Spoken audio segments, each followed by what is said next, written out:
Mwongeye kwirirwa bakunzi ba Kayangana TV aho muhereye hatandukanye, mukomeze mugire ibihe byiza, turabasuhuje mwese hatandukanye, hanyuma tubasaba kandi gukora subscribe kuri Kayangana TV ndetse na share na like, mukande sabone subscribe ni byiza, tubana umwanya ku wundi cyangwa se umunsi ku wundi.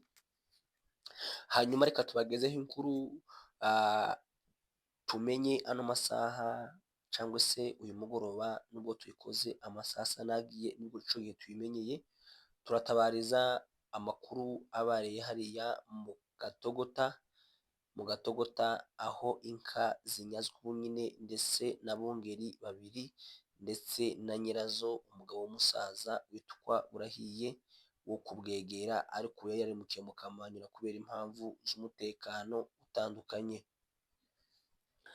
Amakuru ni uko habaye nyine umugoroba, bakaba bari mu kiraro hariya mu Gatogota, yiho yari ari n'abungeri be babiri, yari ahafite inka zitari nkeya,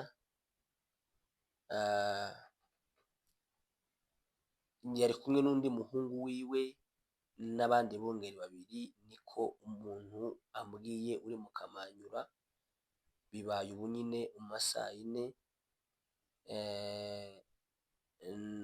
yine n'iminota 22 nibwo bahamagaye bavuga ko yajanywe n'abo bungeri n'inka. Mayimayi yamanutse iratogera gahoro gahoro irika hariya mu Gatogota.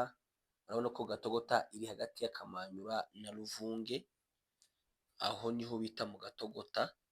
Ni ahantu hatari heza cyane, haba n'ibishamba byinshi, ni nk'ahantu h'umutekano muke cyane.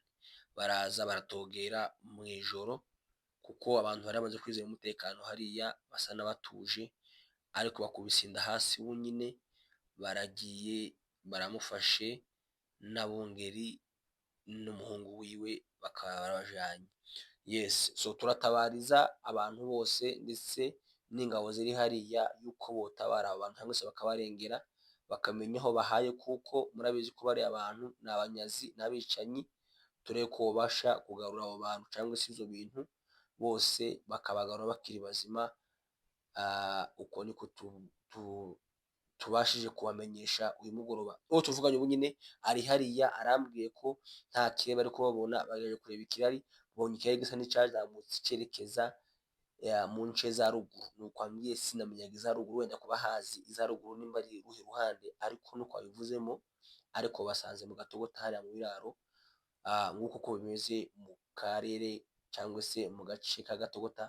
Uvuye mu Kamanyura niho haza hakurikira, nk'uko bimeze, ndetse duhuza n'umuryango Pole n'abandi bose. Hanyuma turatabariza abavandimwe ndetse n'abandi bari hafi ko babasha gutabara abo bantu, bakareba ko barokora, nk'uko uko byifashe muri kariya karere.